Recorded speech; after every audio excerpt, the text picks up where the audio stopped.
When I collapsed in the hallway of Rosewood Nursing Home, the doctors said my heart had simply grown tired. I suppose they were being kind. Hearts don't just get tired, do they? They break. They crack under the weight of carrying too much for too long. Mine had carried 67 years of worry, sacrifice, and love that I poured out like water from a pitcher that never got refilled. But lying there on that cold linoleum floor, staring up at the ceiling tiles with their little brown water stains, I didn't think about my heart. I thought about Frank, my son, the boy I'd raised alone after his father walked out when he was 3, the man who promised he'd always be there for me. The world tilted sideways, voices echoing like I was underwater. Someone pressed something cold against my wrist. A woman's face appeared above me, her lips moving, but the words took a moment to reach my ears.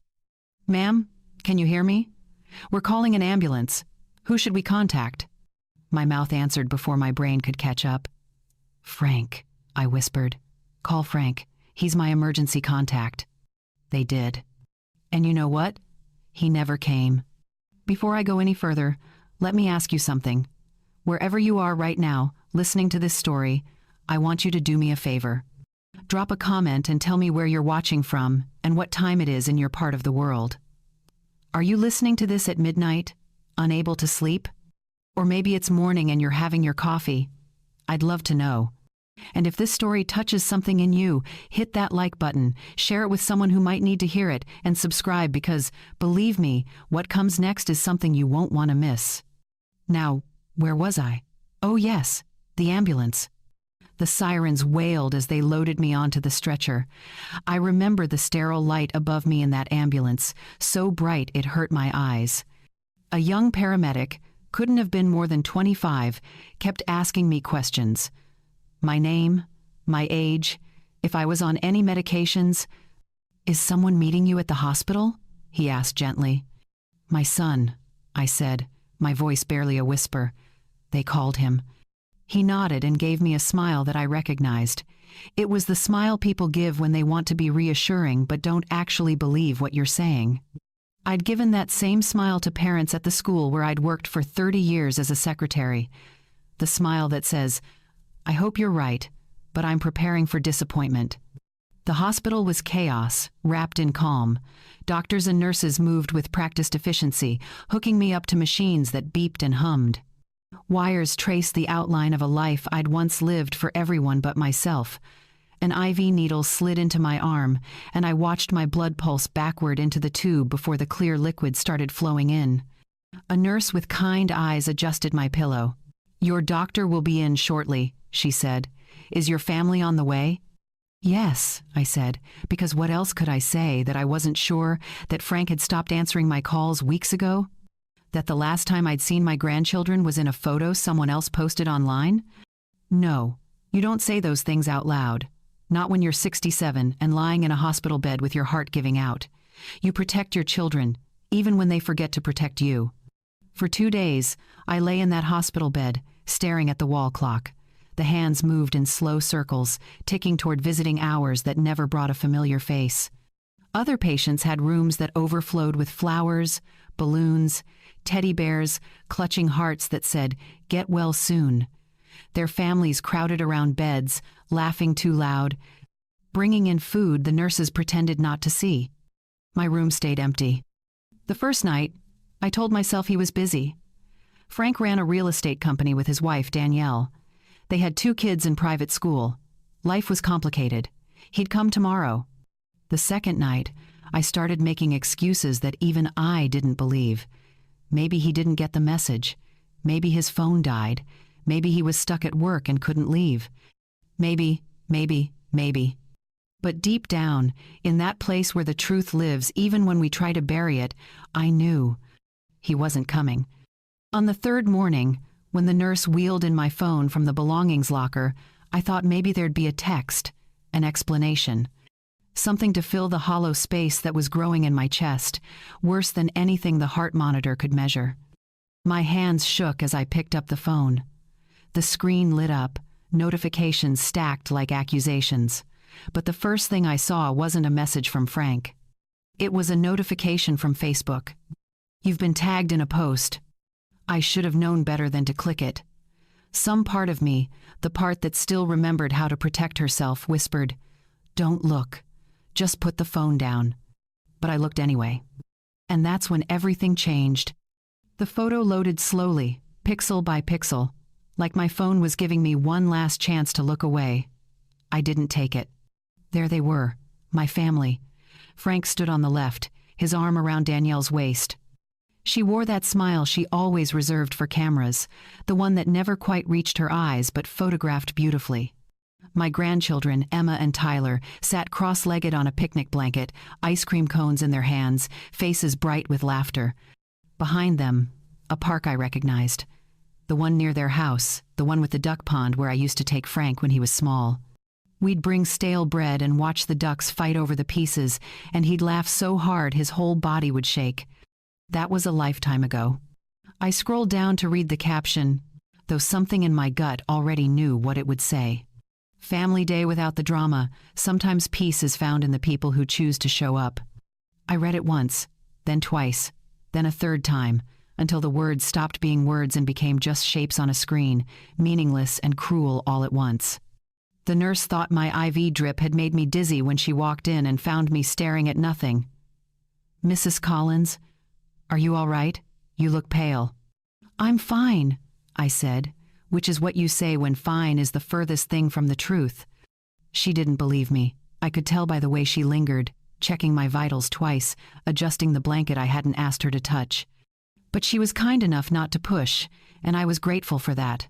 Some pain doesn't need witnesses. After she left, I looked at the photo again. This time, I noticed the small details. The timestamp. Yesterday, 2:47 inches the afternoon.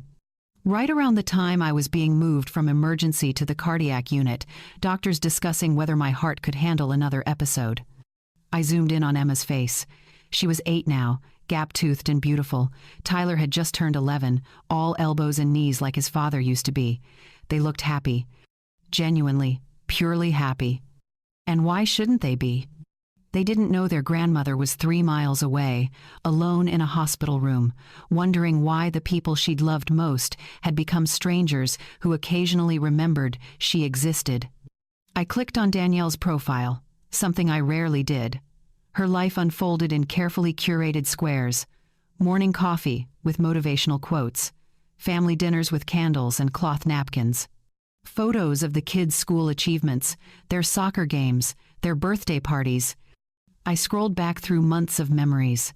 There I was, sometimes, in the background of a Thanksgiving photo, blurry and out of focus. Tagged in a Mother's Day post with a generic message, grateful for the strong women in our lives. But mostly, I was absent, edited out, cropped from the frame of their perfect life. The drama, she'd called me. That word sat in my chest like a stone. What drama had I caused? Asking to see my grandchildren more than twice a year, calling on Frank's birthday to sing to him, wondering why he'd stopped visiting the nursing home, stopped answering texts, stopped pretending I mattered. If needing your family makes you dramatic, then every mother in a nursing home must be a theater production. I set the phone face down on the bedside table, but that didn't make the image go away. It burned behind my eyes. I could see it when I blinked. That caption, those words, the casual cruelty of being reduced to a problem they'd solved by simply not inviting me. Hours passed. The machines kept beeping their steady rhythm, counting heartbeats. I wasn't sure I wanted to keep counting. A different nurse brought dinner, some kind of soup that smelled like nothing and tasted like less. I ate 3 spoonfuls before pushing it away. "Not hungry?" she asked. "Not really. Would you like me to call someone for you? Family? A friend?" I almost laughed. Almost. "No, thank you. There's no one to call." She gave me that look, the one everyone gives people like me. Pity mixed with relief that they're not in my place. Then she took the tray and left, her shoes squeaking against the floor. As the sun set outside my window, painting the sky in shades of orange and purple, I picked up my phone one more time. The notification was still there, mocking me with its cheerful little icon.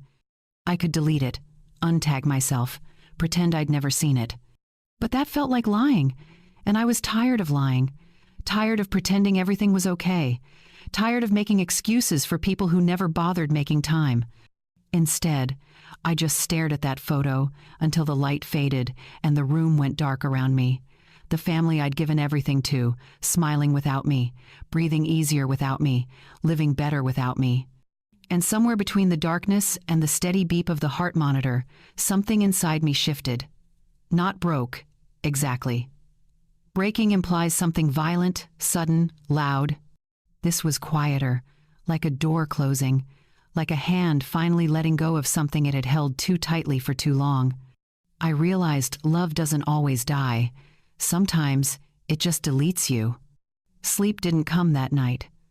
How could it, when my mind kept pulling me backward through years I'd tried so hard to remember fondly? I used to love Sundays. There was a time, right after I moved into Rosewood, when Frank would show up every Sunday at 2 o'clock. I could set my watch by him. He'd walk through the door with the kids trailing behind, Emma clutching a bunch of daisies from the grocery store, Tyler holding a card he'd made in art class. Those visits felt like oxygen. We'd sit in the common room, the one with the large windows overlooking the courtyard. Emma would curl up next to me and tell me about school, about her friends, about the hamster in her classroom that kept escaping its cage. Tyler was quieter, but he'd show me his drawings, detailed sketches of superheroes and spaceships that always amazed me. Frank would update me on work, on the house, on all the little mundane details that made me feel like I was still part of something, still connected, still family. I lived for those Sundays. Then Danielle started coming along, and slowly, something shifted. She never said anything outright. That wasn't her style. She was too smart for that, too careful. Instead, it was the small things. The way she'd check her phone constantly, scrolling through messages with an urgency that suggested anywhere else was better than here. The way she'd glance at her watch and say, "Frank, we really should get going. The kids have homework." At 3:30. Every time. Like she'd set an invisible timer for how long they could tolerate my company. "Already?" Frank would say, but he never argued. Never said, "Let's stay a little longer. Mom looks forward to this." He'd just stand up, gather the kids, kiss my forehead, and promise to see me next week. Next week became next Sunday. Then it became every other Sunday. Then once a month. Then only on holidays. The excuses were always reasonable. Soccer practice, birthday parties, dance recitals, Danielle's book club, a work conference. The kids were tired. The car needed maintenance. Someone had a cold. I understood. Life gets busy. Children have activities. Couples need their time. But understanding didn't make the empty Sundays any easier. I'd sit in that same spot by the window, watching other residents greet their families, and I'd tell myself Frank would come next week. He was just overwhelmed. He'd make it up to me. The other residents at Rosewood became my calendar. Mrs. Patterson's daughter visited every Tuesday with fresh cookies. Mr. Hernandez's son came twice a week, sometimes more. Even old Dorothy, who could barely remember her own name, had grandchildren who rotated visits like clockwork. And then there was me, making excuses to strangers about why my family didn't come. "Oh, they're so busy." I'd say, smiling like it didn't hurt, "My son runs his own company, you know, and the grandkids have so many activities these days. Not like when we were young." People were kind enough to nod, but I saw it in their eyes. That flicker of something. Doubt, maybe, or worse, recognition, because Rosewood was full of people like me. People whose children got busy, whose families got distant, whose love got convenient. The nursing home staff turned over faster than residents got visitors. I learned not to get attached to the aides, the nurses, the people who wheeled in meals and checked blood pressure. They'd learn my name, ask about my family, and before I could finish telling them about Emma's piano recital, they'd quit, and someone new would start the next week. But I kept Frank's photo on my nightstand, the one from his college graduation, cap tilted slightly to the side, diploma in hand, that wide smile that made my whole world make sense. I'd raised him alone. His father left before Frank's 4th birthday, disappeared like morning fog, leaving me with a mortgage, a toddler, and no backup plan. I'd worked 3 decades as a secretary at Riverside Elementary. The pay was modest, but it was steady. Every dollar I earned had a purpose: shoes for Frank's growing feet, school supplies, basketball camp, the used car he needed for his first job, the deposit on his first apartment when the landlord wanted twice what I'd saved. I never said no, even when saying yes meant eating rice and beans for 2 weeks straight, even when it meant skipping the dentist because Frank needed new tires. Even when it meant selling the house I'd finally paid off so I could move into Rosewood and not be a burden.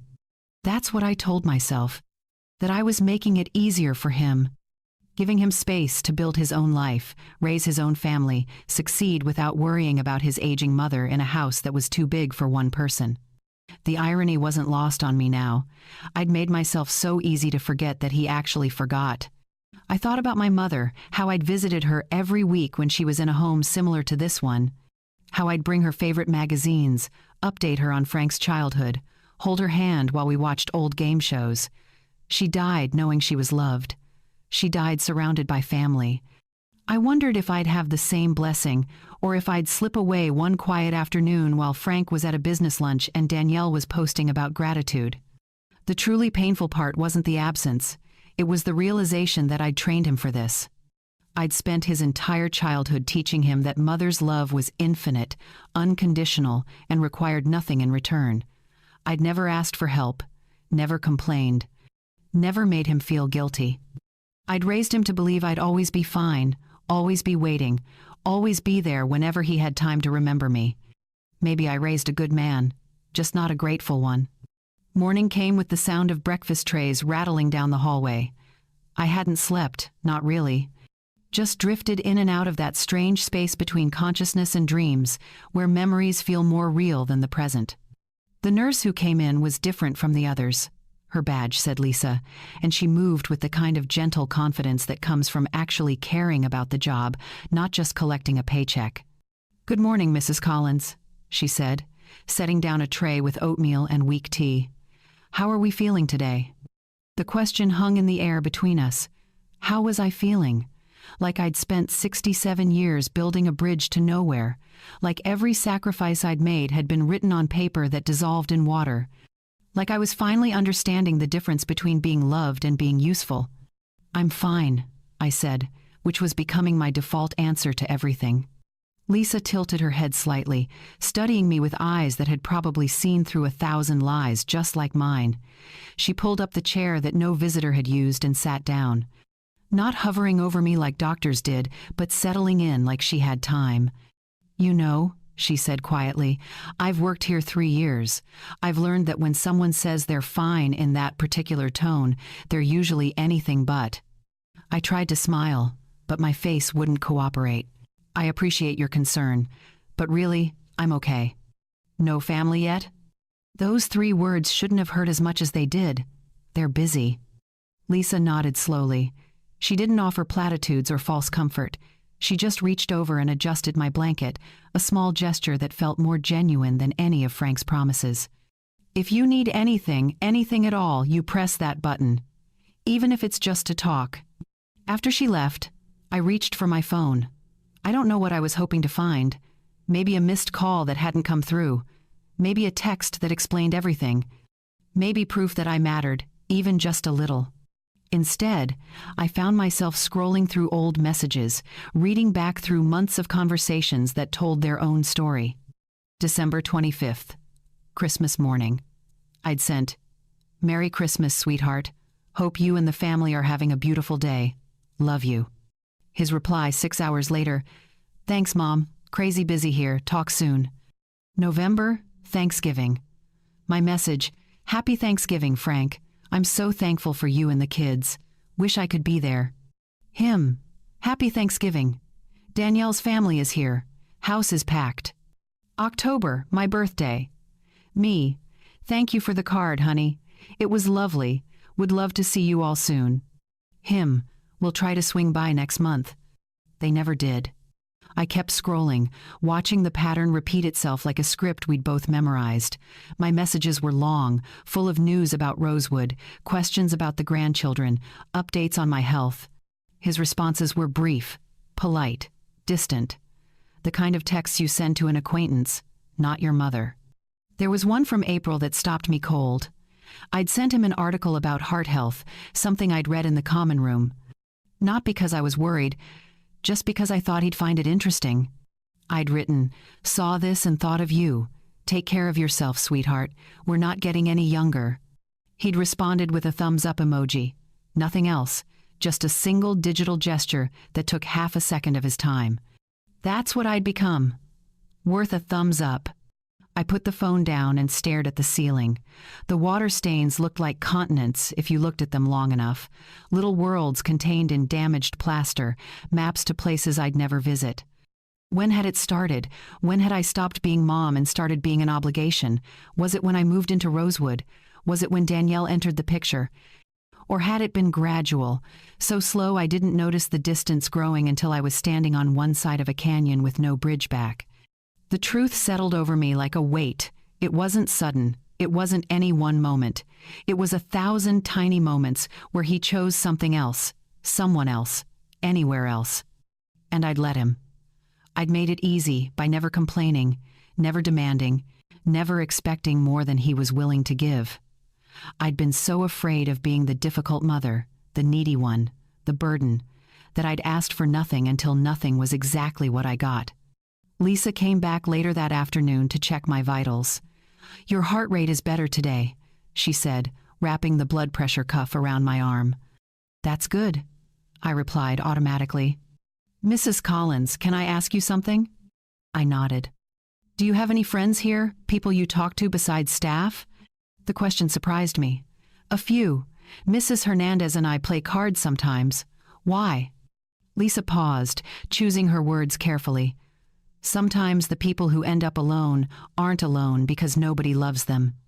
They're alone because they spent so much time loving everyone else that they forgot to notice who wasn't loving them back." Her words hit like a diagnosis more accurate than anything the doctors had given me. I felt my throat tighten, but I refused to cry. Not again. Not over people who weren't crying over me. "Thank you, Lisa," I whispered. She squeezed my hand once before leaving, and in that moment, a stranger showed me more kindness than my son had in years. That night, I lay awake thinking about her words, about love and reciprocity, about the difference between giving and being taken from, about how many years I'd spent waiting for someone to choose me the way I'd always chosen them. Maybe peace doesn't come from being loved. Maybe it comes from finally noticing who doesn't. I woke on the 5th morning to a sound I hadn't heard in months. My phone was buzzing. Not just once or twice, but continuously, vibrating against the metal bedside table like an angry hornet trapped in a jar. The noise pulled me from the thin sleep I'd finally managed to find, and for a moment, I was disoriented, unsure if I was dreaming. Then I saw the screen. 53 missed calls.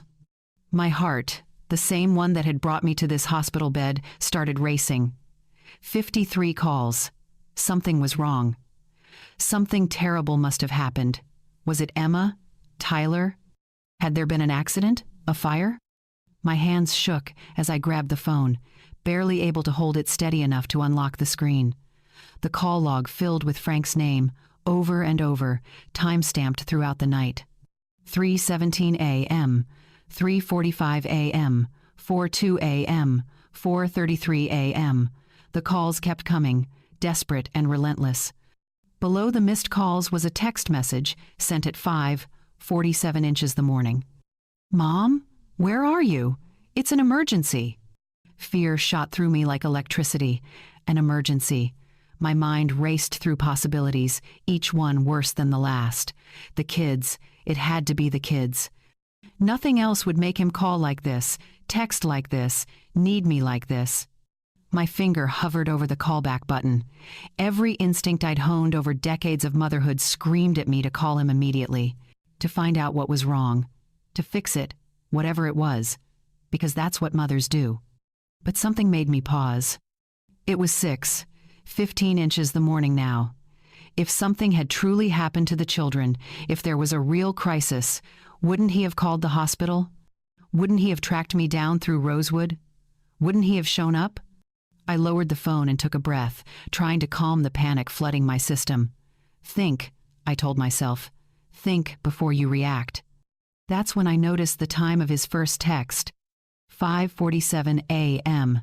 Right around the time Danielle usually posted her morning routine on social media.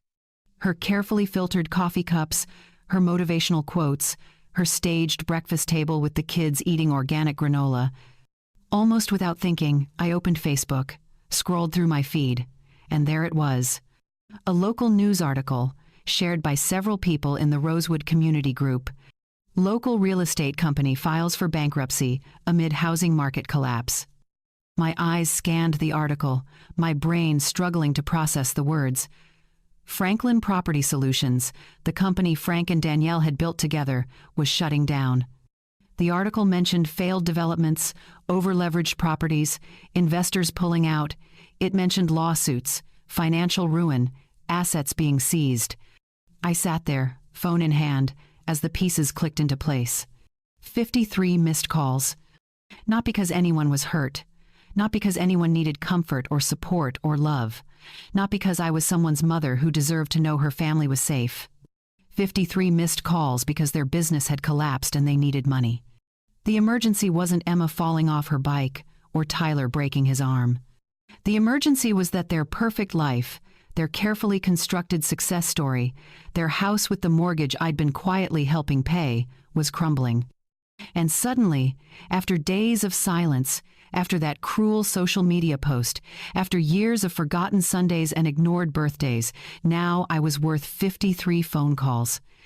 I set the phone down carefully, like it might explode if I moved too quickly. My hands were steady now. The shaking had stopped. In its place was something else, something cold and clarifying. Lisa came in for her morning rounds and found me sitting up in bed, staring at nothing. "Mrs. Collins? Are you all right? You look like you've seen a ghost." I turned to her slowly. "Do you know what I just realized?" "What's that?" "I've been in this hospital for 5 days. 5 days. My son didn't visit, didn't call, didn't even send a text to see if I was alive. But his business goes under and suddenly my phone won't stop ringing." Lisa's expression shifted, understanding mixed with sadness. "I'm sorry." "Don't be," I said, and I meant it. I needed to see this. I needed to understand what I actually am to him. She didn't ask what I meant. She didn't need to. After she left, I picked up my phone again and looked at those 53 missed calls. Looked at that text. It's an emergency. For him, it was. For them, their world was falling apart and they needed their safety net. The safety net they'd stored in a nursing home and forgotten about until the moment they started falling. I thought about all the times I'd answered on the first ring, all the times I'd said yes before he finished asking, all the times I'd transferred money, co-signed loans, covered expenses because family helps family. But help goes both ways, doesn't it? Or at least it should. I opened my messages and stared at Frank's text. My thumbs hovered over the keyboard. Part of me, the part that had spent a lifetime being his mother, wanted to call him back. Wanted to ask what he needed. Wanted to fix it. But a newer part, a part that was just beginning to wake up after years of sleep, whispered something different. I locked my phone without responding. Let him wonder where I was for once. Let him feel what it's like to need someone who doesn't answer. Let him understand, just for a moment, what these past 5 days had felt like for me. So that's what my love was worth. A mortgage payment. The phone kept buzzing throughout the day. I watched it light up like a Christmas tree, Frank's name appearing again and again. Then Danielle started calling, then Frank again. Then texts started rolling in, each one more desperate than the last. "Mom, please. I know you're upset, but this is serious. We need to talk.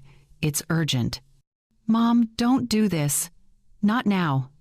I left every single one unread. The doctors came by in the afternoon to tell me my heart was stabilizing. They seemed pleased with my progress, talking about discharge plans and follow-up appointments. I nodded at the appropriate times, signed the forms they needed, smiled when they said I was doing remarkably well for someone who'd had such a scare. But I wasn't thinking about my heart. I was thinking about the past 30 years and all the ways I'd given pieces of myself away until there was almost nothing left. Lisa brought dinner around 6. Baked chicken that tasted like cardboard and green beans that had been cooked into submission. I picked at it while she updated my chart.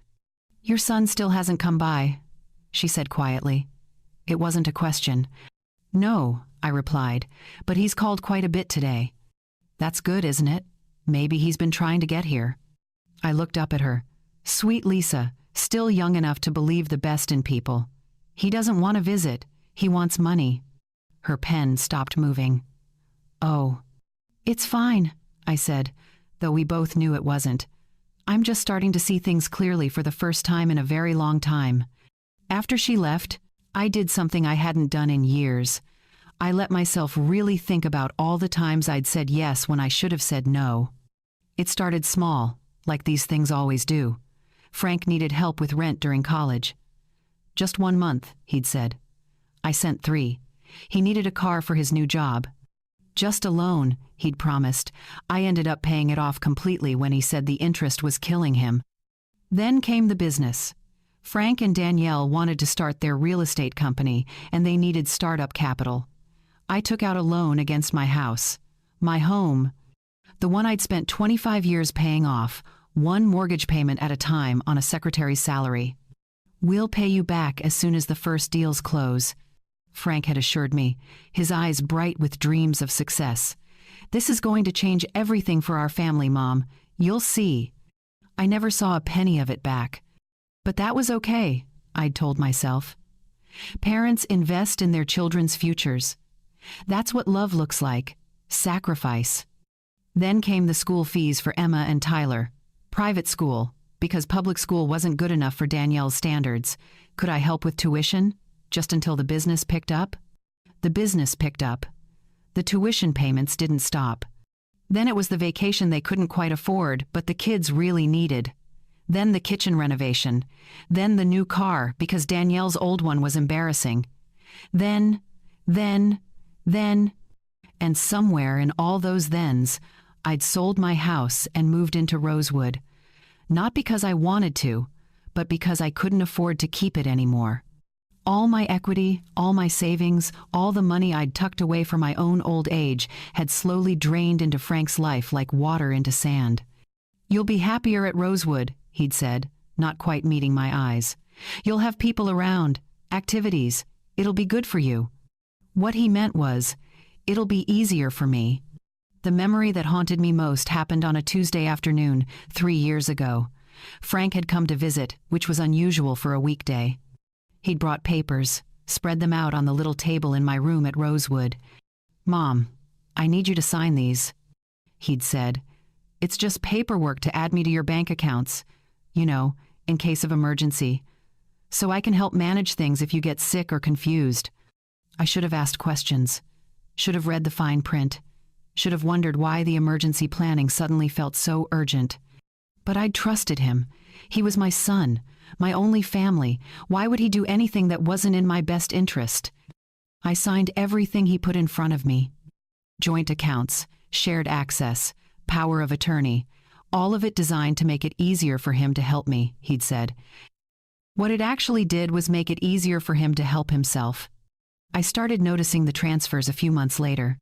Small at first, 100 here, 200 there. Then larger amounts, mortgage payments, utility bills, school expenses.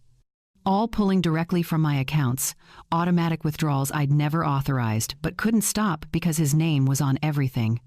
When I'd asked him about it, he'd seemed annoyed that I'd even noticed. "Mom, we talked about this. You said you wanted to help with the grandkids. This is just easier than you having to write checks all the time." Had we talked about it? I couldn't remember. Maybe we had. Maybe I'd agreed and forgotten. I was getting older after all. Maybe my memory wasn't what it used to be. That's what he'd counted on.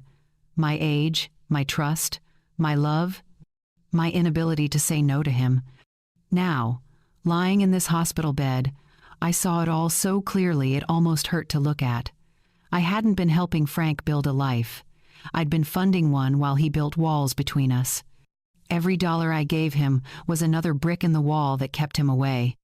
He didn't need to visit because he didn't need to ask for anything anymore. It was already his. The phone buzzed again. Another text from Danielle this time. "We know you're seeing these messages. This is childish. Frank's business is failing and we need to discuss options. Call us back immediately." Childish. That word made me smile, though there was no humor in it. Wanting your son to visit you in the hospital is childish, but calling your mother 53 times because you need her money is mature responsibility. I set the phone down and stared out the window at the parking lot below. Cars came and went, people visiting their loved ones, bringing flowers and balloons and all the small gestures that say, "You matter." My window stayed dark. If they can sleep peacefully after forgetting me, then I can live peacefully after remembering that. The next morning, when Lisa came in with breakfast, I asked her something I'd never asked before. "Is there any way I could get a laptop? Just for a few hours?" She looked surprised. Most of the patients here didn't ask for technology beyond their phones. "I think we have one at the nurse's station you could borrow. What do you need it for?" "Just some personal business I need to take care of." 20 minutes later, she wheeled in a cart with a hospital laptop, the kind they usually used for patient education videos. She helped me get settled, adjusting the bed so I could sit up comfortably, positioning the rolling table so the laptop was at the right height. "Take your time," she said. "Just call if you need anything." After she left, I stared at the login screen for a long moment. My fingers hovered over the keyboard, and I realized they weren't shaking anymore. The trembling uncertainty from the past few days had been replaced with something steadier, something that felt almost like strength. I opened the browser and navigated to my bank's website. The username and password came back to me easily. I'd set up online banking years ago, back when I was still working, still independent, still believed I'd grow old in my own home surrounded by my own things. The account loaded slowly, and when the numbers appeared on screen, I felt something twist in my chest. My checking account, the one I'd maintained since 1983, showed a balance of $842. That was what remained of 40 years of work, of careful saving, of sacrifice. I clicked on the transaction history. The list scrolled down the screen like an autopsy report, each line documenting exactly how my life had been bled dry. Automatic transfer to Franklin Property Solutions for mortgage. Automatic payment to Westfield Academy for tuition. Automatic transfer to Frank Collins for utilities. Automatic. I'd authorized none of them recently, but I didn't need to. Frank's name on the account meant he could do whatever he wanted. And he had... I scrolled back further. 6 months, a year, 2 years. The pattern was consistent. Every month, like clockwork, money flowed from my account into his life. Some months it was $500, some months it was $3,000. It depended on what he needed, apparently, and whether he bothered to mention it to me. Most of the time, he didn't. I opened a new tab and logged into my savings account. The one I'd started when Frank was born, the one I'd promised myself would be my safety net, my retirement, my cushion for medical emergencies and end-of-life care. The balance was $12,000 and change. It should have been closer to $90,000. I'd calculated it once, years ago, before I moved to Rosewood. Between my pension, Social Security, and what I'd saved, I should have been comfortable. Not wealthy, but secure. But the transaction history told a different story. A withdrawal here for a business emergency, a transfer there for an investment opportunity. A loan Frank had needed desperately, promised to repay, and never mentioned again. I'd given it willingly, mostly, signed the forms he'd brought, authorized the transfers he'd said were urgent, trusted him when he said it was temporary. But trust is only beautiful when it's not abused. I leaned back against the pillows, feeling the weight of what I was seeing. This wasn't just about money. Money was just paper, numbers on a screen, something that came and went. This was about the fact that my son had looked at me and seen an ATM, a resource to be managed, a problem to be solved by keeping me fed and housed in a place where I couldn't ask too many questions. The phone on the bedside table buzzed again. I didn't even glance at it. Instead, I clicked on Account Settings, found the option for joint account holders, hovered my cursor over Frank's name. It would be so easy. One click. Remove authorized user. Confirm change. But I didn't move. Not yet. I opened another tab. My retirement account, the one from my years at Riverside Elementary. The school district had set up a modest pension plan. Nothing fancy, but it had grown over 30 years. This one, at least, only had my name on it. Or it should have. I logged in and felt my stomach drop. Beneficiary, Frank Collins. Power of attorney, Frank Collins. Emergency contact, Frank Collins. Of course. I remembered signing those papers too. Different day, same story. Just in case something happens, Mom. Just to make things easier. You know how complicated estate stuff can be. I'd been so proud of him for thinking ahead, for being responsible, for caring about my future. What I hadn't realized was that he was actually securing his own.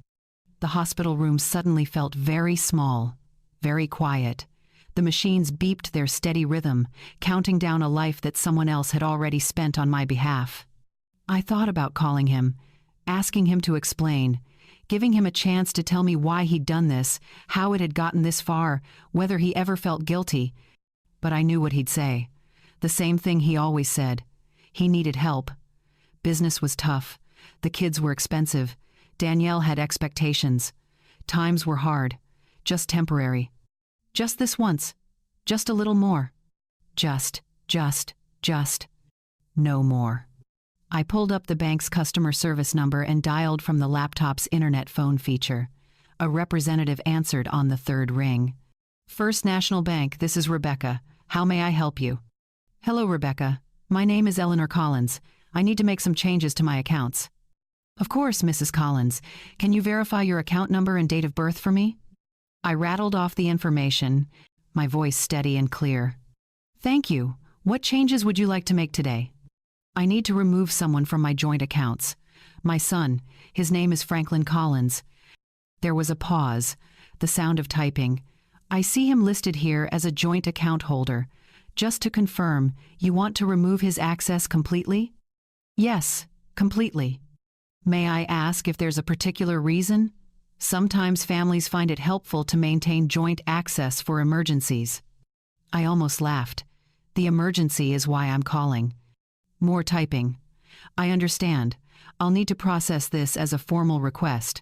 Since he's a joint holder, this will effectively close the current accounts and open new ones in your name only. The funds will transfer over, but he'll no longer have any access or visibility. Is that what you'd like? Yes, exactly that. And your savings account as well? Everything. Every account with his name on it. Rebecca's voice softened slightly, and I wondered how many calls like this she took, how many elderly parents finally woke up to what their children had been doing. I can start that process now. You'll need to provide electronic signature authorization. The changes should take effect within 24 to 48 hours. That's perfect. She walked me through the steps, patient and professional. When we finished, she said something that surprised me. Mrs. Collins, good for you. I hope everything works out. Thank you, Rebecca. I think it already has. After I hung up, I sat there staring at the confirmation email that popped into my inbox. Account closure in progress. New accounts being established. Estimated completion time. It was done. Not out of anger. Not out of revenge. Not yet. Out of mercy for myself. I closed the laptop and pressed the call button. Lisa appeared a few minutes later. All done? She asked. Yes, I said. All done. She took the laptop away, and I lay back against the pillows, feeling lighter than I had in years. Outside my window, the sun was setting, painting the sky in shades of gold and rose. My phone buzzed one more time. A text from Frank. Mom, the bank called. What did you do? Why would you close our accounts? Call me now. I picked up the phone, read the message once, and then powered it off completely. Mercy doesn't mean staying poor in spirit. Sometimes it means clicking close account. I kept the phone off for 3 hours. In that time, I slept better than I had in days. When I finally turned it back on, the screen lit up with notifications that would have terrified me a week ago. Now they just felt inevitable. 67 text messages, 21 voicemails, 15 missed calls. I started reading from the top. The first few messages from Frank were confused. Mom, what's going on? The bank won't let me access the account. There must be some mistake. Call me when you get this. Then they shifted to concern, or at least what he probably thought looked like concern. Mom, I'm worried. Are you okay? Did someone convince you to do something? Sometimes people in hospitals get confused. Please call me so we can fix this. I had to smile at that one, confused, as if clarity was confusion and blindness was sight. The messages continued, timestamps showing his growing desperation as the reality of what I'd done sank in. Mom, this isn't funny. We have bills due. The mortgage company is calling. You can't just cut us off like this without warning.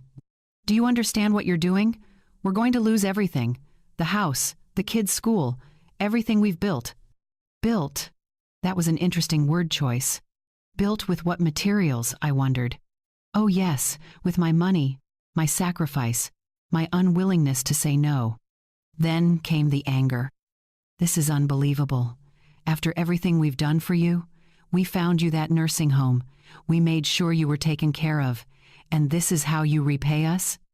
I read that message 3 times, letting the absurdity of it sink in. They'd found me a nursing home, as if they'd done me a favor by storing me somewhere convenient while they spent my retirement. You're being selfish. The kids need stability. How am I supposed to explain to them why we might lose our house? Because their grandmother decided to be vindictive? Vindictive. Another fascinating choice. Protecting what little I had left was vindictive, but taking it without asking was just family helping family. The messages kept coming, each one revealing more than he probably intended. Danielle is furious. Do you know what this is doing to our marriage? To our family? Fine, don't respond. But you need to know you're hurting your grandchildren. They're the ones who'll suffer because of your selfishness. There it was, the weapon every parent fears. The grandchildren, the idea that protecting myself meant hurting them, as if Frank's failures were somehow my responsibility to fix.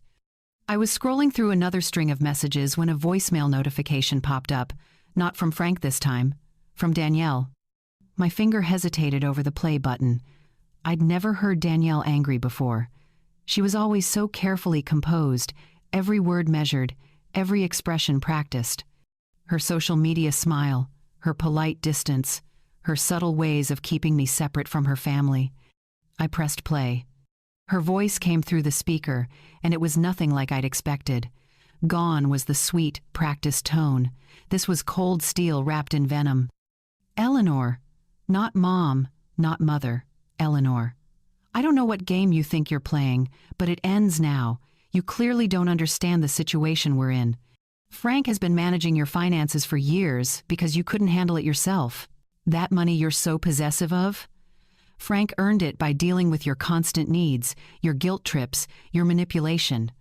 I felt my breath catch. Was that really how she saw it? How they both saw it? You want to cut us off? Fine, but you're cutting off your grandchildren too.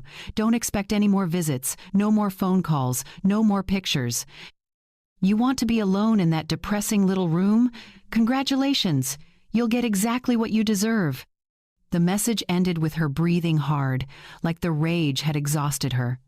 I sat there in the quiet of my hospital room, phone still in my hand, and waited for the fear to come. The panic.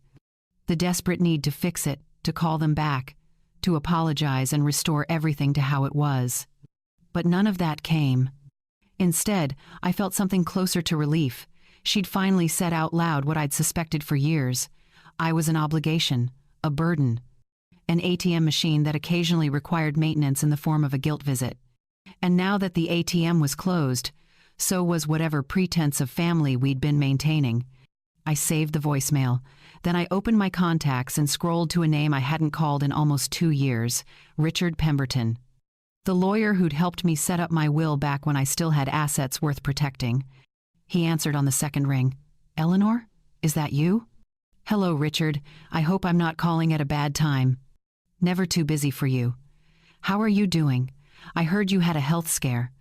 Word traveled fast in small circles. I'm recovering, but that's actually why I'm calling. I need to update my will. Of course. What changes are you thinking about? I took a breath. I want to remove my son as beneficiary, all of it. The retirement account, the life insurance, whatever's left in my name. I want it to go somewhere else. There was a pause. Richard had known Frank since he was a teenager, had watched me work overtime to put him through college, had probably seen this coming before I did. May I ask what prompted this decision? Let's just say my eyes are finally open. And Richard? I'm going to send you a voicemail. I want it documented. Just in case anyone tries to contest the changes or claim I wasn't of sound mind. I understand. Eleanor, are you sure about this? These kinds of decisions can be difficult to reverse. I've never been more sure of anything in my life. All right then. I'll draw up the paperwork. Who would you like to designate as your new beneficiary? I thought about Lisa, about the nurses who'd shown me more kindness in 5 days than my son had in 5 years. I thought about Rosewood and the staff who remembered my name, asked about my day, noticed when I was sad. Split it between the nursing staff at Rosewood and a scholarship fund for students at Riverside Elementary, the school where I worked for 30 years. I could hear Richard smiling through the phone. That's a beautiful gesture. It's not a gesture, it's gratitude, to the people who actually showed up. After we hung up, I forwarded Danielle's voicemail to his email. Then I typed a message to Frank. Just one line. The only response he'd get. I already gave everything. You just never appreciated it. I pressed send and felt the weight of 30 years lift off my shoulders. They took my kindness for silence. They forgot silence can be final. 2 weeks later, the doctors finally cleared me to leave. Lisa helped me pack the few belongings I'd accumulated during my stay. A book someone had left in the waiting room that I'd never finished reading. The slippers with rubber grips that prevented falls on hospital floors, a small card from the day shift nurses wishing me well. You're one of the strongest people I've met, Lisa said as she walked me to the transport van. I hope you know that. I squeezed her hand. I'm just finally learning to be strong in the right direction. Rosewood smelled the same as it always did. That particular combination of cleaning solution, cafeteria food, and the faint mustiness that comes with old buildings no matter how well they're maintained. But walking back through those doors felt different this time. I wasn't returning defeated, I was returning freed. The staff greeted me like I'd been gone for months instead of weeks. Mrs. Baker from across the hall shuffled over with her walker, her face bright with genuine relief. Eleanor, we were so worried. Are you all right? I'm better than all right, I told her, and meant it. My room looked exactly as I'd left it. The bed with its thin floral comforter, the single window overlooking the courtyard, the dresser with my few framed photos, though I'd been thinking about which ones deserved to stay there and which ones needed to be put away. I was unpacking my small bag when I noticed something on the floor near the door. A white envelope, no stamp, no formal address, just my name written in handwriting I'd know anywhere. The same handwriting I'd watched develop from crooked kindergarten letters to the confident script of adulthood. Frank. My first instinct was to throw it away unopened. Whatever was inside, I didn't need it. But curiosity got the better of me. Or maybe it was just the desire to see if he'd finally say the words I'd waited decades to hear. I sat on the edge of my bed and opened the envelope carefully. Inside was a single sheet of paper, filled front and back with cramped writing. His words tumbled over each other, urgent and messy, so unlike the careful, distant texts he usually sent. Mom, I don't even know where to start. I messed up. I know that doesn't cover it, but I don't have better words right now. Danielle left 3 days ago, took the kids to her parents' place upstate. She said she can't be with someone who can't provide stability. Funny how stability only mattered when it was gone. The house is in foreclosure. The business is done. I spent the last week sitting in an empty office, staring at furniture I can't afford to keep, wondering how everything fell apart so fast. But that's not why I'm writing. I'm writing because I finally understand what I did to you. Not just the money, though God knows that's bad enough.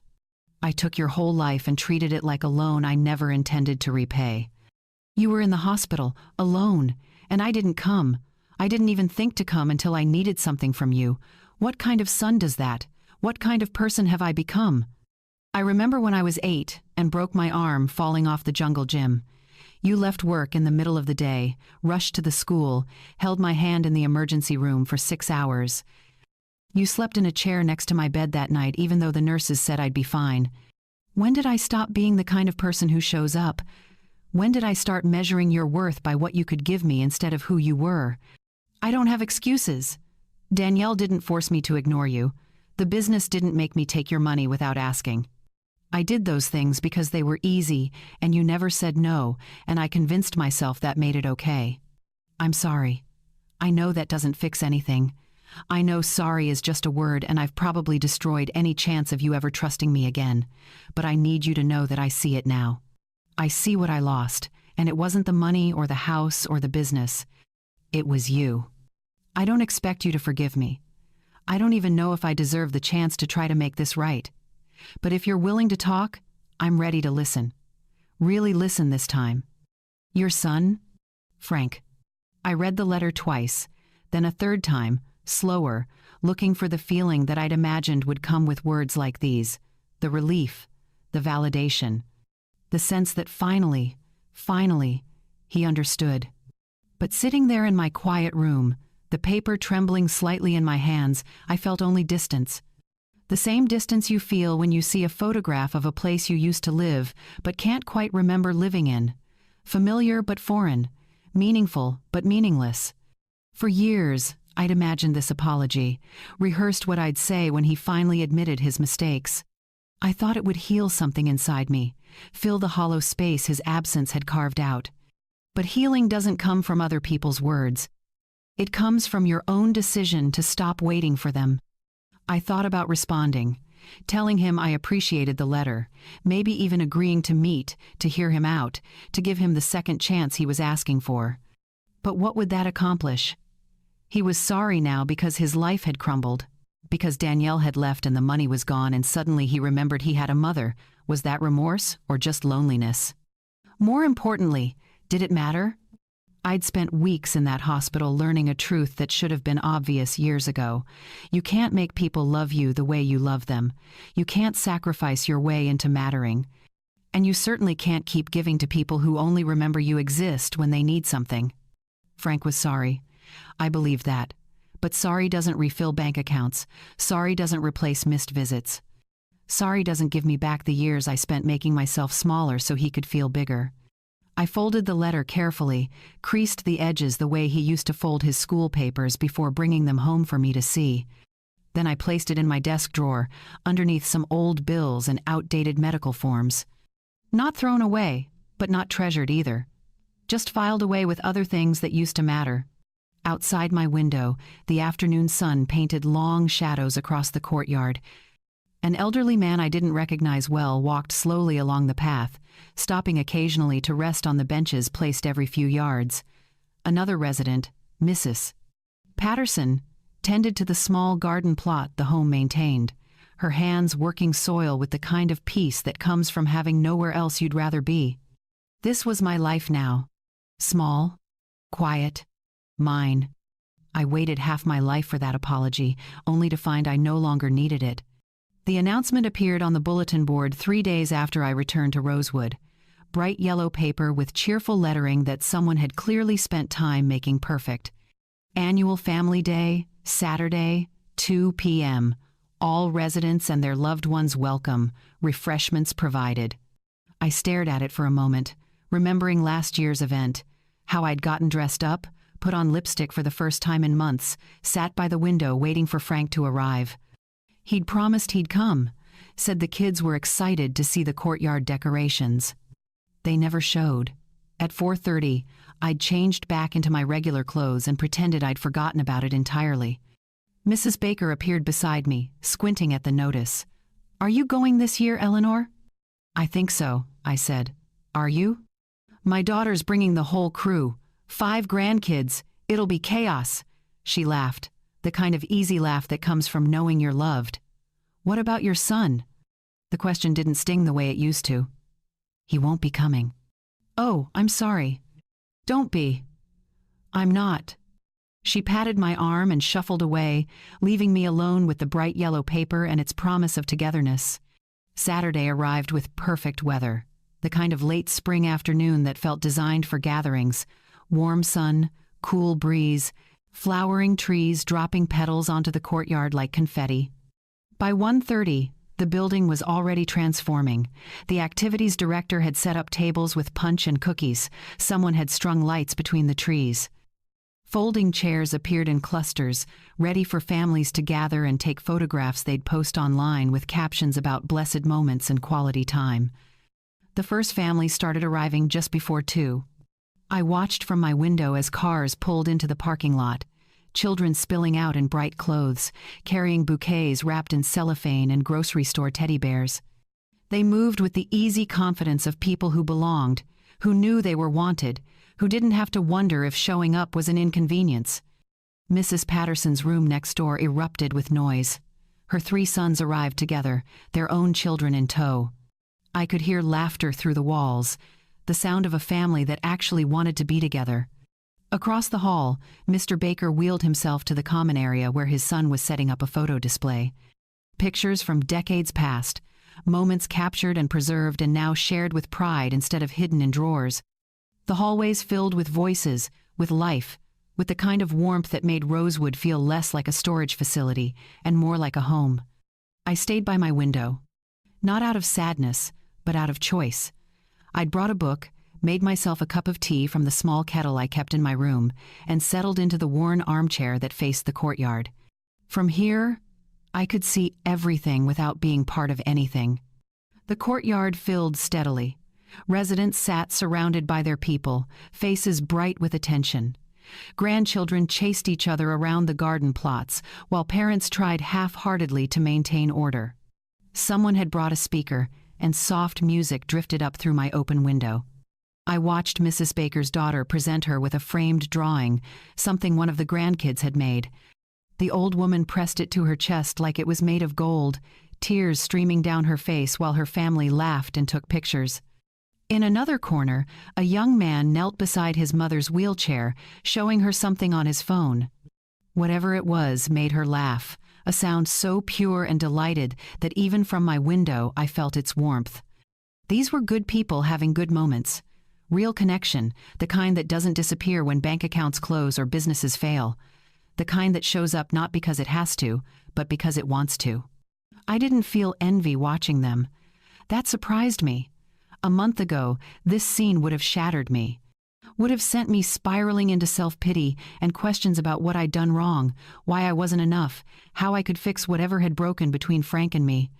But now, sitting in my quiet room with afternoon light spilling across my lap, I just felt grateful. Grateful they had what they had.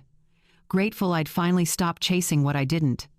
Grateful for the peace that comes when you stop performing for an audience that left the theater years ago. A soft knock interrupted my thoughts. Lisa stood in the doorway, still in her scrubs even though it was the weekend. "Mrs. Collins, I saw your light on. Aren't you coming down to Family Day?" "I'm enjoying the view from here," I said, gesturing to the window. She stepped inside, concerned. "Are you sure? There's plenty of food. The activities director made those lemon cookies you like." "That's kind of her." Lisa moved closer, lowering her voice. "Your son didn't come?" "No, and I didn't expect him to. I'm sorry." "Lisa, honey, would you like to sit for a moment?" She glanced back at the hallway, checking if anyone needed her, then settled on the edge of my bed. "Just for a minute. I want to tell you something," I said. "A few weeks ago, this day would have destroyed me.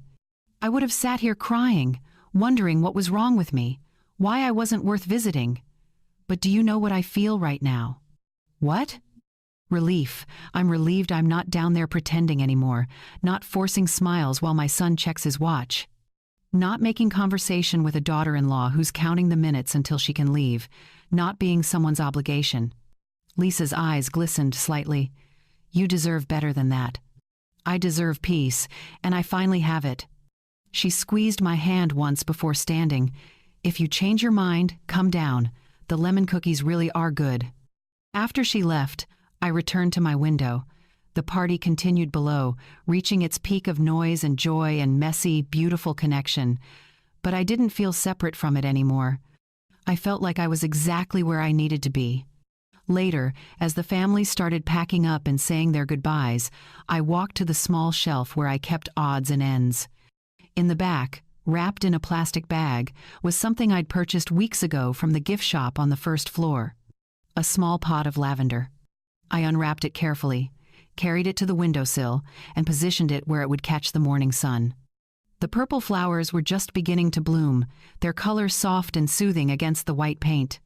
Tomorrow morning, I'd wake to lavender instead of emptiness, to something growing instead of something gone, to proof that beautiful things can thrive in unexpected places. No, honey, I'm exactly where I need to be. 3 weeks passed in a rhythm I'd forgotten existed. Mornings with coffee and crossword puzzles, afternoons in the courtyard with Mrs. Baker, who'd taught me to play gin rummy properly instead of the sloppy way I'd been playing for years. Evenings with whatever book I'd picked up from the mobile library cart that came through on Tuesdays. Simple days, quiet days, mine. The lavender on my windowsill had grown fuller, its scent filling my room each morning when I opened the curtains. I'd started taking photographs of it with my phone, capturing how the light changed its color from deep purple to soft lilac depending on the time of day.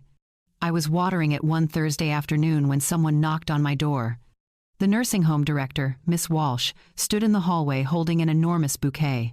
Yellow tulips, at least 2 dozen of them, wrapped in clear cellophane with a gold ribbon. "These just arrived for you, Eleanor," she said, smiling with the kind of enthusiasm people reserve for gestures they think are romantic. "Someone must be thinking of you." She handed them over and left before I could say anything. The flowers were heavy in my arms, professionally arranged, expensive.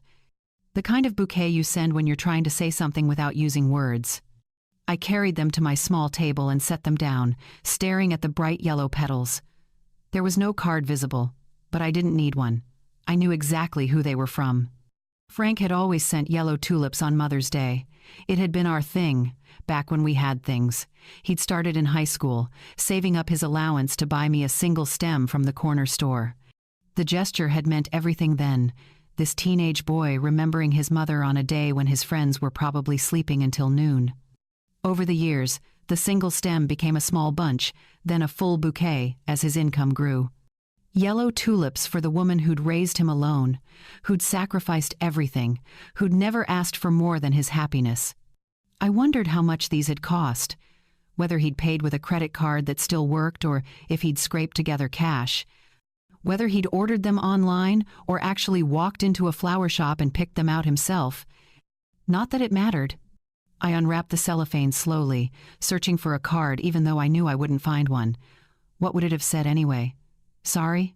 I miss you? Please forgive me?" Words he'd already written in that letter. Words that hadn't changed anything because words without action are just noise. The tulips were beautiful. I'd give him that. Fresh, perfectly formed, their petals just beginning to open. In another life, in another version of this story, they would have made me cry with gratitude. Would have been enough to pick up the phone, to bridge the distance, to pretend the past few months hadn't happened. But this wasn't that life anymore. I filled a vase with water from my bathroom sink and arranged the tulips carefully. They looked lovely on the table, adding brightness to the small room. Then I set the vase on the dresser, away from the window, away from direct sunlight. Mrs. Baker stopped by later that evening to return a book I'd lent her. "Oh, Eleanor, what beautiful flowers. Special occasion?" "Not really," I said. "Just someone trying to apologize."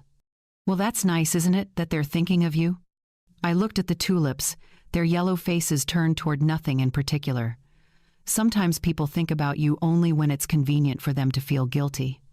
She studied me for a moment, then nodded slowly, understanding without judgment.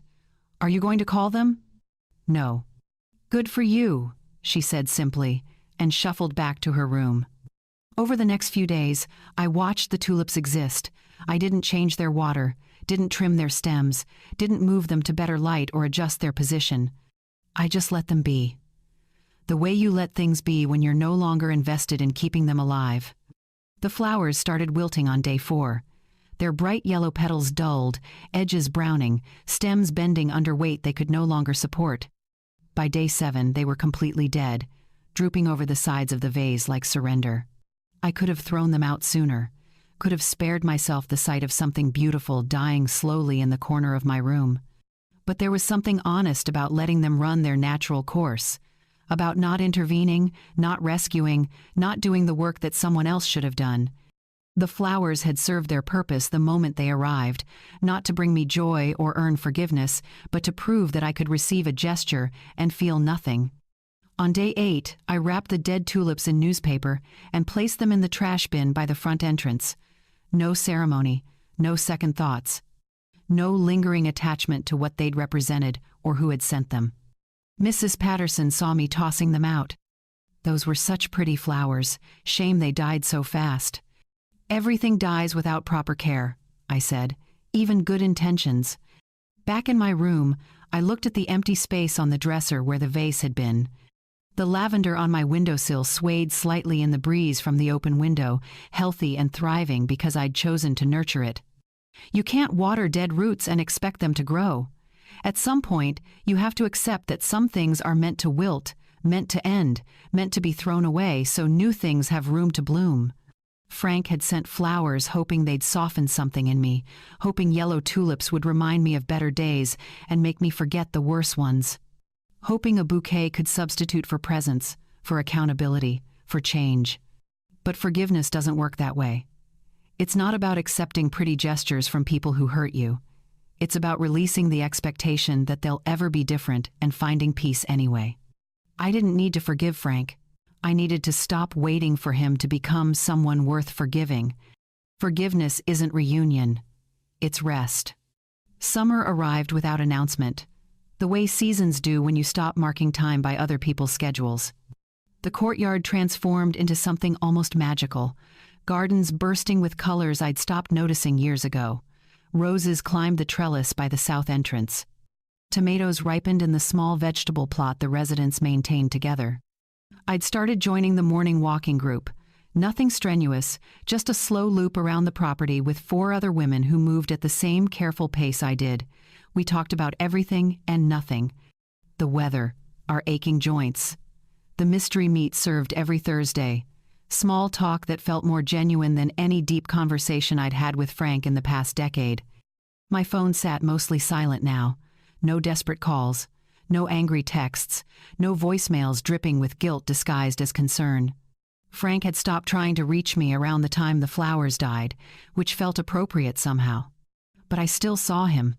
Not in person, but in the way everyone sees everyone now, through carefully curated squares on social media. I'd thought about blocking him, removing that last thread of connection. But something made me keep him visible, the way you might keep a scar to remind yourself of a wound that healed. His posts had changed. Gone were the photos of the big house, the luxury cars, the family vacation snapshots designed to inspire envy. Now his feed was filled with motivational quotes about resilience and starting over, pictures of himself in coffee shops with laptops open, captions about rebuilding and second chances. Sometimes you have to lose everything to find what really matters, one post said, accompanied by a photo of him looking thoughtfully out a window. I almost laughed at that one. He'd lost everything, true. But had he found what mattered? Or had he just found new words to avoid accountability? Another post showed up 2 weeks ago, a selfie with Emma and Tyler at some kind of park. The kids looked older, like they'd grown years in just months. The caption read, "Grateful for these two. They remind me what unconditional love looks like." Unconditional love. I stared at those words for a long time, wondering if he understood the irony. Wondering if he realized that unconditional love was exactly what I'd given him for 67 years, and exactly what he'd failed to give back. But I didn't comment, didn't react, didn't let him know I'd seen it. His life was his to rebuild or ruin. Mine was finally my own. The other day, Mrs. Walsh asked if I'd be willing to mentor a new resident, an 82-year-old woman whose daughter had just moved her to Rosewood after a fall. She was struggling with the transition, sitting alone in her room, refusing to come to activities. "You have such a calm presence," Miss Walsh said. "I think she might respond to you." Me, calm. 6 months ago, that would have been the last word anyone used to describe me. I'd been restless, anxious, always waiting for a phone to ring or a promise to be kept. Always hoping the next Sunday would be different. But now I was calm. Because calm comes when you stop fighting against reality and start accepting it. I met with the new resident, whose name was Dorothy. She sat in her room with the curtains drawn, photographs of her family scattered across her bed like evidence of a crime. "They don't visit," she said without preamble. "My son came once to drop me off. Haven't seen him since." "I know," I said, pulling up a chair. "Mine too." Her eyes met mine, recognition passing between us, the kind of understanding that only comes from shared experience. "Does it get easier?" she asked. I thought about lying, giving her the comfort of false hope, but she deserved better than that. "It gets different," I said. "You stop waiting for them to show up and start noticing who's already here." We talked for an hour, and by the end, she'd opened her curtains. Small progress, but progress nonetheless. Walking back to my room, I thought about all the versions of myself I'd been: the young mother working double shifts to afford school supplies, the middle-aged woman taking out loans she couldn't afford because family comes first, the elderly resident sitting by a window, making excuses for absences that never got explained. And now this version, the one who waters lavender and plays gin rummy and mentors other women learning to live with disappointment. I'd lost my son somewhere along the way. Or maybe I'd never really had him. Maybe he'd always been someone I'd created in my mind, a projection of who I needed him to be rather than who he actually was. That hurt to accept. Still hurts, if I'm honest. There are mornings I wake up and, for just a moment, forget that everything has changed. I reach for my phone expecting a text that won't come, planning conversations that will never happen. But then I smell the lavender, see the sunlight painting patterns on my floor, hear Mrs. Baker calling me for breakfast, and I remember that this life, this small, quiet life, is enough. More than enough. It's mine. The other residents ask about Frank sometimes, usually newcomers who don't know our history. "Do you have family?" they'll say, making polite conversation in the dining room. "They're busy," I reply with a smile that's no longer forced. And then I change the subject, because there are so many more interesting things to talk about than people who aren't here. Yesterday, I was sitting in the courtyard with my coffee when my phone buzzed, a notification from Facebook. Frank had posted again, learning that second chances aren't given, they're earned, working on being the person I should have been all along. I read it once, then locked my phone and went back to watching the birds fight over breadcrumbs someone had scattered near the fountain. Good for him, I thought. I hope he means it. I hope he becomes that person for Emma and Tyler, for whatever relationships he builds in his future. But it won't be for me. That chapter closed the day I closed those bank accounts. The day I chose peace over performance. The day I finally understood that loving someone doesn't mean letting them drain you dry. Now, when the sun sets through my window and paints everything gold, I sit with my tea and my lavender and my hard-won peace, and I feel something I haven't felt in years. Content. Not happy in the way people mean when they post smiling photos online, but content in the way that comes from knowing exactly who you are and refusing to apologize for it. I used to think growing old meant losing everything: your health, your independence, your purpose, your people. Now I know it means something different. It means finally keeping what matters. Peace instead of chaos. Dignity instead of desperation. The right to stop explaining yourself to people who never bothered to understand you. If anyone out there has ever been left behind by the people they loved most, I want you to hear this. You're not forgotten. You're not unwanted. You're not the problem. You're just finally free enough to stop waiting. And let me tell you something. Freedom feels a lot better than flowers that die in a week. So if my story resonated with you, if you've ever felt invisible to the people who should see you most clearly, drop a comment below. Tell me your story. Share this video with someone who needs to hear it. Hit that like button and subscribe, because we're all in this together, learning to choose ourselves when no one else will. Thank you for listening to an old woman's story. Thank you for letting me be seen, even if only through a screen. And thank you for reminding me that the best revenge isn't hurting the people who hurt you. It's living well without them.